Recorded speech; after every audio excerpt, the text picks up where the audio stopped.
Përshëndetje, mirë se erdhët në episodin e ri në podcastin ton, pra të Onovos, ku sot kemi të ftuar Marizën. Përshëndetje. Okej, sot do të flasim për të thënat dhe të pathënat e Marizës. Çfarë ndodh këtu te Onovo, gjatë videove, pra pas skenat e tjera. Ato që ju shihni dhe nuk shihni. Okej, Mariza, unë të kam sjellë një gotë çaj. Faleminderit. Të pëlqen çaj? Më pëlqen. Është e shëndetshëm dhe do ta pim bashkë. Gëzuar. Gëzuar. Dhe ta nisim mbar këtë podcastin. Okej, një pyetje kryesore që do të bëja unë tani është për videon tonë, atë videon e famshme të Onovos. Po, që u bë virale. Pse na u bë virale ajo video janë tash? Mendoj Ta marrim vesh këta të tjerë që po na dëgjojnë. Kristina, mendoj që u bë virale sepse ishte video e shkurtër me pak informacion. Pak informacion, por informacion që i vlen njerëzve. Dhe mënyra se si unë e kisha prezantuar atë videon, besoj ishte për njerëzit ishte më e lehtë që ta thithnin si informacion. Plus tema e shtimit në peshë është një temë shumë e ndjeshme për gjithë, i prek pjesë më të madhe të popullatës dhe normalisht temat të cilat janë të ndjeshme për popullatën janë ato për të cilët shprehet interes më i madh. Ne faktikisht folëm për shtimin në peshë dhe videoja ishte e tillë. Dëgjojmë shumë njerëz në ditët e sotme që thonë nuk shtoj dot peshë, si të shtoj peshë. Ka dhe nga ata që duan të humbin dhe këtë nuk e quajnë si problem. Pse ndodh kjo? Besoj që nën pesha është shumë e nënvlerësuar në popullat ditët e sotme, sepse dëgjoj shumë komente të njerëzve që mund të jenë pak mbi peshë dhe referojnë dikujt tjetër që është nën peshë në këtë mënyrë, që ti nuk e ke shumë problem, se shko sa kile tepër kam unë, nuk ka problem për ty, ndërkohë që për atë është një rëndesë shumë e madhe, dhe emocionale dhe mendore, që nuk arrin dot në ato peshën që ai dëshiron, sepse si nën pesha dhe mbi pesha të dyja shkaktojnë probleme shëndetësore. Kështu që mendoj, nën pesha është një problem i cili është dhe mendor, është dhe emocional, plus siç e kanë sqaruar edhe në video, është stresi, është disbalanca hormonale, është metabolizmi i shpejtë, të gjithë këto faktorë bëhen bashkë dhe e bëjnë të pamundur për një individ që të shkojnë në peshën që ai dëshiron. Nuk do ta lidhja vetëm me pjesën estetike, se sa më shumë me pjesën shëndetësore, që shtimi e kilogrameve të duhur do ndihmojë që të ketë një jetë më të mirë, më të shëndetshme dhe më cilësore. Patjetër. Se ne tham që do flisnim për të thënat dhe të pathënat. Tani, na thuaj cilat janë disa nga vështirësitë që ke hasur gjatë asaj videoje ose videot në përgjithësi. Në videove në përgjithësi. Sepse ti je farmaciste që jep këshilla, jep rekomandimet e tua online, pra për njerëz që mund të shkruaj kushdo, të japi mendimet e tij kushdo, edhe të bëj komente nga më të ndryshmet. Cilat janë disa nga vështirësitë që has gjatë kësaj periudhë, paktën për një viti që punojmë bashkë? Po, dua të them që kur kam nisur në fillim, patjetër që kam qenë pak skeptike, edhe pak në stres, se si mund të pritesha nga njerëzit, nëse kjo metodë e re informimit do përqafoje apo jo nga njerëzit, nëse ato do më kuptonin se çfarë unë po thoja, ato që përpiqesha që të informoja. Por mund të them që përgjithsisht ka qenë një eksperiencë shumë e mirë. Kam mësuar shumë dhe njerëzit kanë mësuar shumë prej meje dhe kjo gjë më bën shumë të lumtur.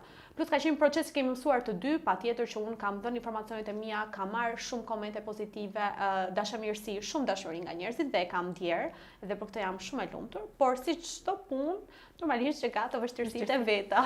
Na tregu tani si më ke ardhur mua ditën, të paktën se jemi akoma te videoja virale. Normalisht ne kemi goxha bashkë video virale. Po ajo është tuat, po ajo është kryesorja. Nuk e di, po mbahet. Për momentin, se ka qenë shumë më shumë. Po, presim dhe më shumë patjetër. Ka qenë ditë verë, mbaj mend, hap TikTokun që të shoh pak videon, edhe nuk e kapa fare, veç kur e hap dhe shoh që ishte 700-800k dhe mbeta. Isha nuk e prita aq mirë. Të them të drejtën, kur kam ardhur këtu isha Kristina, çfarë po ndodhte me atë video, ndërkohë që duhet isha shumë e lumtur, shumë mirë që domethënë edhe njerëzit e kishin bërë shumë mirë, me sa duket këtë famën në thonjza ose fakti që u pa nga shumë persona, nuk e prita aq mirë, nuk isha mësuar ndoshta me një numër aq të madh njerëzish që të kishin mbi 1 milion. Mbi 1 milion njerëz. Dhe realisht nuk më erdhi aq mirë, ndoshta nuk dita si ta përballoj aq mirë. Por që Kristina edhe pjesa tjetër e stafit më ka ndihmuar që shikoj se është gjë pozitive, njerëzit e kanë parë, ke marrë komente pozitive, i ke ndihmuar. Edhe pastaj edhe ndonjë koment jo aq pozitiv, njerëzit që janë pak skeptik, që të nxjerrin jashtë kontekstit. Ato do thoja, cilat janë disa nga sfidat e tua tani nga këta persona? Sfidat nga këta persona, ndoshta komentet e papërshtatshme ose që të nxjerrin jashtë kontekstit, nuk arrin ta shohin videon deri në fund, e nis në fillim, edhe pastaj e çon në fund, ndërkohë që unë aty kam bërë një sqarim shumë të detajuar të asaj gjës që dua të shpreh. Prandaj video ndishet nga fillimi deri në fund. Pra nuk e marrin ato mesazhe që unë dua të jap më nxjerrin jashtë kontekstit. Dhe këto janë ato komentet, le të themi negative, sfidat, zakonisht nuk marrim shumë komente negative. Përgjithsisht kam vërejë që njerëzit na përqafojnë, na duan. Sidomos ty njerë të duan realisht, po ta them realisht që të duan shumë dhe kanë shumë komente pozitive. Edhe kam ndier që më duan. Pikërisht ndier të rrugës. Për këtë do të pyesja ja, pse? Çfarë ke ndier rrugës? E kam ndier të rrugës. Të famën tënde. Famën time në thojza. Në fillimet e mia ka qenë një boom i madh sepse e shoh çdo ditë te puna, ishin njerëz, "Ej, po të kam parë këtu." Po super, na pëlqen shumë mënyra si shpjegon, si sqaron. Kudo që shkoja kisha ndonjë koment të njerëzve që të kam parë këtu, po shkon shumë mirë, të kam parë Facebook, të kam parë Instagram, të kam parë TikTok, po unë jam pak natyrë të themi modeste dhe isha shumë falendëruese. Patjetër. Po, isha shumë falendëruese ndaj njerëzve, po s'më duket like sikur po bëja ndonjë gjë shumë wow, ndonjë gjë shumë të madhe. Dhe thjesht isha po bëj punën time, por përpiqem që të informoj njerëzit, është një gjë e bukur. Por që i falenderoj shumë për gjithë dashamirësinë, për dashurinë, sidomos për një profesioniste si unë, po të re në profesion, se 3-4 vite kam që punoj. Kështu që i falenderoj shumë për mbështetjen e tyre. Okej. Atëherë, po e heqim pak tani nga videoja. Okej. Ne faktikisht kishim bërë shumë video të tjera bashkë, përveç kësaj video së Onovos, këtë kryesore, që e kemi kështu. Atë e kemi medalje. Po. Për momentin, se presim video të tjera shumë virale. Patjetër. Kemi dhe disa sfida të tjera ne që kemi hasur. Domethënë çfarë ndodh mbrapa videove? Se njerëzit shohin vetëm atë videon e bukur, të pastër, pa ngatrime, pa ndonjë fjalë kështu të thënë tepër ose pa si lapsus ose Po. Edhe tani si ndodh kështu? Çfarë bën ti mbrapa videove? Na tregon çik. Sipas asaj që thot Genti, që e Që falenderojmë e kemi këtu shumë, mbrapa. që po na filmon tani, që e falenderojmë shumë, që na bën video. Përdurimin një herë. Po, që na bën video gjithkohon.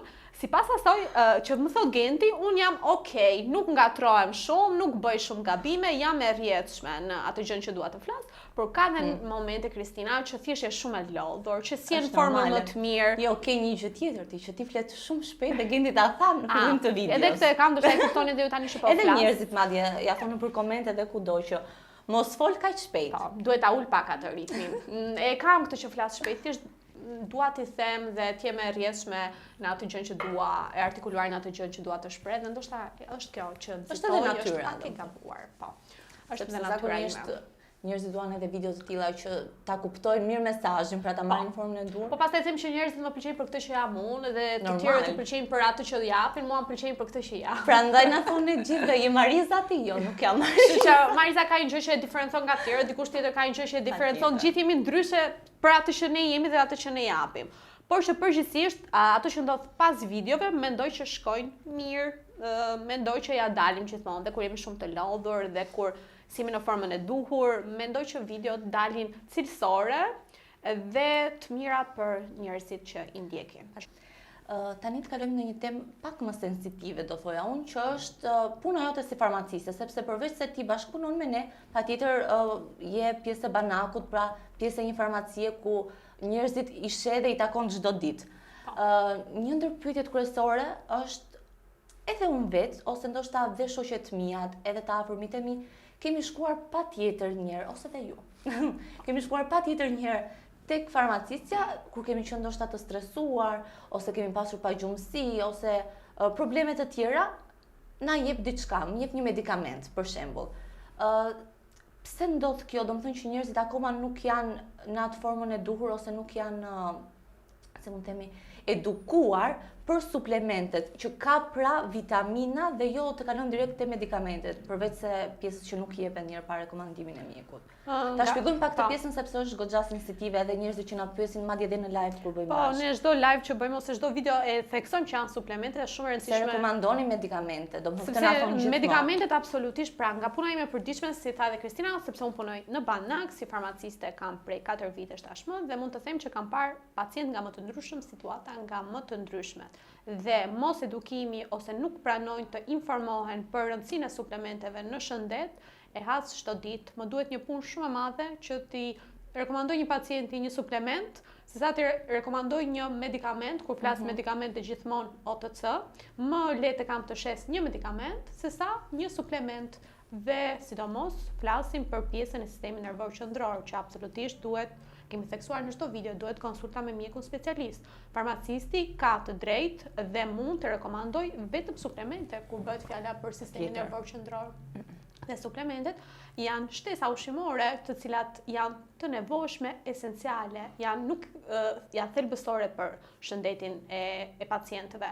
Por unë has shumë vështirësi që t'i binda ata për rëndësinë e suplementit, sepse mendojnë, po lëre s'ka gjë se po mundojmë të ha pak më mirë, ose po marr një gjë tjetër, e rregulloj me ushqimin, kështu gjëra. Nuk jo, sepse rëndësi që ka i suplement, ato ekstraktet bimore që gjenden aty, ato vitamina të shumë e vështirë t'i marrësh në atë dozë me ato ushqimit. Kështu që për shqetësime nga më të ndryshme të vjen në ndihmë një suplement që nuk të jep varësi, të shkakton efekte anësore, është i sigurt për t'u përdorur, nuk ka si me një medikament i cili ka patjetër një listë të gjatë të efekteve anësore. Po më duket janë skeptik dhe besojnë më shumë për efektin e medikamenti se sa efektin e një suplementi. Prandaj duhet një punë shumë fish. Prandaj ne po punojmë kaq shumë për të dhënë këshilla dhe rekomandimet tona. Mendoj që kjo ndodh në vendin tonë, Kristina, ndjes se të ndërpres, mendoj që ndodh në vendin tonë sepse jashtë janë njerëz të edukuar me suplementet dhe i marrin vet. Unë shoh pacientë që janë të huaj që vinë edhe thonë që të lutem më sugjeroj një suplement ose i marrin vet një listë të gjatë suplementesh. I marrin e përdorin çdo ditë, që në moshat tona, në moshat e reja. Kurse te ne është akoma duhet shumë punë që të informohen. E besoj dhe mjekët bëjnë punën e tyre sepse dhe ata i sugjerojnë në receta, ne po e bëjmë punën tonë, por që është e vështirë, është sfidë e përditshme. Ta sqaroj edhe pak të pjesën, ne nuk po themi mos merrni medikament, por mos merrni medikament pa rekomandim. Kjo ishte e gjitha, sepse normalisht medikamentet OTC janë ato që ju rekomandohen nga farmacistët dhe janë medikamente që merren pa recetë. Për ato jeni shumë në rregull. Suplementet po janë të tilla që merren pa recetë dhe rekomandon farmacisti. Por për barinat si antibiotik ose ato të sistemit nervor qendror, absolutisht nuk merren pa recetë, vetëm me rekomandimin e mjekut. Dhe ne si farmacist, kur më vjen dikush të më drejtojë, i them të lutem, shko konsulto me mjekun dhe pastaj më sill recetën dhe shohim se çfarë të ka dhënë. Kjo është mënyra e se si mund të edukojmë pacientët. Jo të japim një antibiotik ose një barë të sistemit nervor qendror dhe pa konsultuar fillimisht me mjekun, sepse shëndeti i pacientit është primare dhe vjen mbi të gjitha. Okej, meqense jemi akoma tek pjesa e suplementeve, një pyetje tjetër kisha që normalisht dhe njerëzit na i bën shpesh si në live, si në komente kur bëjmë bashk. Është pjesa e suplementeve të Onovos. Normalisht në treg ekzistojnë shumë suplemente, ekzistojnë pa fund, dhe pse duhet të zgjedhin ata Onovon? Realisht ta bëj, domethënë si jo një njeri ose dikush që punon te Onovo, por si njeri thjesht, pra si një individ që ka ardhur te një farmaciste. Pse sugjeron Onovo? Çfarë të veçantë pra ka Onovo krahasuar me suplementet e tjera? E para unë nisem gjithmonë nga brendi, nga kompania që prodhon një suplement të caktuar dhe kur e shoh që është një kompani amerikane, normalisht filloj googloj dhe më shumë. Përpiqem të shoh sa vite eksperiencë ka, çfarë suplementesh ka në fokus, çfarë prodhon dhe kur shoh review-t dhe të njerëzve, të personave të tjerë që e kanë përdorur dhe patjetër që them po, të sugjeroj këtë në krahasim me një brand i cili ndoshta është një shteti tjetër, por që nga kërkimet e mia dhe ato që shoh nuk është se më bind mjaftueshëm. Fillimisht nisem nga kompania që prodhon dhe dyta pastaj nga lloji suplementi që më kërkon pacienti dhe duhet hap të shoh listën e përbërësve që ka, në çfarë dozash e ka dhe suplementet e Onovos, ajo çfarë i dallon është pikërisht dozat e tij shumë të mira. I ka në dozat, le të themi, maksimale, që të thotë efekti i tyre është maksimal. Prandaj dhe bëjmë punë dhe efektivitet. Po, sepse e shohim për ditë, unë ka dhe suplemente që i kam përdorur dhe vetë, s'është tani dua të them që i kam përdorur dhe më kam bërë punë. Unë i kam përdorur vetë, pacientët mi që e rekomandoj dhe e përdorin prapë, sepse nëse s'do bënin punë, nuk do ishte një kompani që do kishte aq shumë vite në treg. Zakonisht kompanitë që sillin X produkt, e shoh në farmaci nëse s'bën punë, nuk është efektive, normalisht ikën nga tregu shumë shpejt. Kështu një treg aq agresiv sa është sot me pafund kompani, rezistojnë ato që janë të mira, janë cilësore dhe që të bëjnë punë. Okej. Një diçka që doja të thoja për pjesën e live-it, se ne bëjmë live bashkë me Marizën çdo javë dhe kemi goxha komente pozitive, negative, dhe tema e live-it tonë është e njëjta gjithmonë. Pyet farmacistën, kështu që nëse nuk e keni ndjekur na ndiqni. Ajo që do thoja unë është, kur e kemi nisur këtë live-in para ca kohësh, muajsh, shumë pak muajsh më përpara, çfarë është ndryshe në live, domethënë çfarë ka diçka të veçantë live-i dhe videoja? Kur ma ke propozuar live-i që në fillim në fakt nuk kam pranuar, nuk e di pse. Mariza është shumë tip i hapur dhe realisht nuk ka turp ose të ketë siklet. Unë jam pak më ndryshe. Po në fillim po nuk e di ç'pati Me atëherë. live kam thënë jo, se di s'u ndjeva mjaftueshëm konfidente, pra me vetbesim që mund ta bëja dot si gjë, nuk e di pse. Edhe derisa një moment Kristina ishte do bëjmë live. Okej, kjo ishte vendosur dhe nuk e kthenim dot. Thash, le ta bëjmë, let's do it, se nuk ka problem. Domethënë dhe më mirë të pyesnin si mund të themi drejt për drejt, në mënyrë virtuale, po që drejt për drejt. Për komente dhe të kthenin përgjigje pak më vonë. Po dhe tani jam shumë hapur dhe për këto gjërat e reja që po bëjmë bashkë, sepse realisht po më pëlqejnë dhe e shoh dhe veten në një dimension tjetër. Live-i më pëlqen dhe mua shumë, sepse marrim shumë komente, më shumë pozitive, po ajo që më pëlqen më shumë është që jam në kontakt të drejt për drejt me pacientët, sa mua puna e drejt për drejt me pacientët më pëlqen. Dhe që më pyesin dhe që presin që unë t'i jap një shpjegim dhe që t'i informoj dhe kam vënë një interes shumë të madh të njerëzve për shëndetin kohët e fundit. Dhe më pëlqen që po përpiqen të informohen edhe të kujdesen më shumë për veten e tyre, se fundja shëndeti është gjë e rëndësishme që kemi. Okej. Diçka tjetër që do doja ta cekja shumë fare. Është pjesa e përzgjedhjes së temave, sepse ndonjëherë njerëzit thonë pse nuk flasin për këtë temë ose pse është kështu, jo nuk është kështu kjo fjalia, jo po titulli duhesh kështu. Atëherë, temat ne i përzgjedhim ose si në live ose edhe në video që bëjmë bashkë me Marizën, i përzgjedhim në varësi të komenteve, të shqetësimeve që ju na keni parashtruar pra javën e kaluar, pra zgjedhim ato më të mirat ose më saktë shqetësimet që ju keni pasur më shumë kohët e fundit. Ndonjëherë vjen temat e ankthi, ndonjëherë vjen temat e stresi, të pagjumësia, të imuniteti, së fundi dhe detoksi, e cila do doja të ndalesha meqense u kujtova tani. Te pjesa e detoksit. Njerëzit realisht domethënë nuk dinë çfarë të përdorin dhe kjo pjesa e shtimit në peshë ose ushqimet e tepërta na bëjnë ndonjëherë me fryje barku ose kemi probleme me jashitjen, dhe kjo mendoj se ekziston në gjithë botën, sidomos në Amerikë, po edhe këtu tani është shtuar shumë së fundmi. Diçka që ne sugjerojmë është patjetër deep cleanse.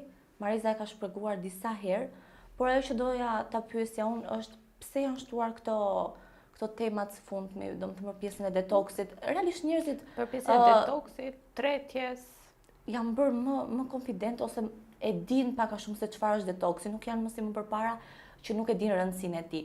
Do doja edhe një herë ta vinim në fokus këtë pjesën e detoksit. Tani janë informuar, unë besoj nga që shoh në punën time të përditshme, problemet me sistemin tretës janë ndër problemet më të zakonshme dhe lidhet drejt për drejt me mënyrën e ushqyerit, sepse kanë jetë intensive, shumë të shpejt, nuk kanë mundësi të gatuajnë siç duhet, nuk kanë mundësi që të hanë shëndetshëm. Se Mariza shkon dhe në palestër dhe bën jetë të shëndetshme, prandaj po ta bëj detoksin. Prandaj gjithmonë flas për këtë në videot e mia, për jetën e shëndetshme dhe për të ngrënien e shëndetshëm dhe për të ushtruar çdo ditë, për të stërvitur çdo ditë, është kryesorja, sepse unë shoh personat të cilët janë në moshën time ose dhe më të rinj, dhe kanë probleme me sistemin tretës, që në këtë moshë ato duhet ishin sistemi tretës nuk duhet edhe me kockat që tani në këtë moshë ata nuk duhet kishin asnjë lloj shqetësimi të tillë, sepse është mosha më mirë që ti mund të konsumosh çfarë të duash dhe tretja do të ndodhi perfekt. Nëse fillon që në këtë moshë të kenë vështirësi, realisht kjo do të transmetohet dhe gjatë viteve të tjera dhe me kalimin e moshës vështirësohet i ndikon negativisht në cilësinë e jetës së tyre të përditshme.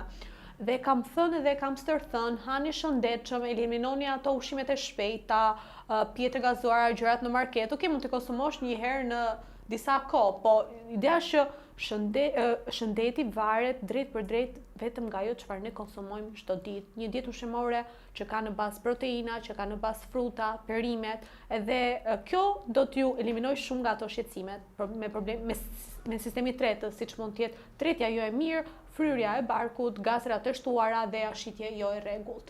Nëse ne nuk realizojmë dot jashitjen jo të rregullt, të gjitha ato toksina do të grumbullohen dhe do ndikojnë negativisht në të gjithë sistemet e tjera të organizmit ton. Dhe prandaj kohët e fundit, sepse njerëzit dhe po informohen, dhe po lexojnë, dhe po shohin se fokusi po vendoset te jeta e shëndetshme, kanë filluar dhe aplikojnë dhe këto metoda, siç është detoksi, pastrimi i organizmin nga toksinat. Dhe mënyra më mirë për ta realizuar është me marrjen e suplementeve, të cilat janë me bazë bimore që ndihmojnë për pastrimin e organizmit që në thellësi.